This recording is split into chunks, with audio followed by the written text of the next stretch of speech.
ఇన్నిసార్లు తిరుమల తిరుపతి దేవస్థానానికి వెళ్ళిన నేను ఈరోజు తిరుమల తిరుపతి దేవస్థానానికి నేను రాకూడదట, పోకూడదట. కారణం ఏమిటంటే నా మతమట. నేను అడుగుతా ఉన్నా, నా మతం ఏమిటి, నా మతం ఏమిటి అని అడుగుతా ఉన్నారు. అడుగుతా ఉన్నా నా మతం ఏమిటని. అవును, 4 గోడల మధ్య నేను బైబిల్ చదువుతాను.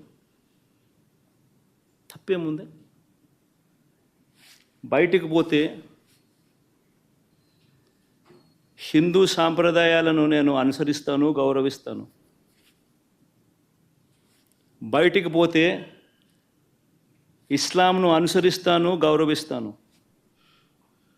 బయటికి పోతే సిక్కిజంను అనుసరిస్తాను, సిక్కిజంను నేను గౌరవిస్తాను.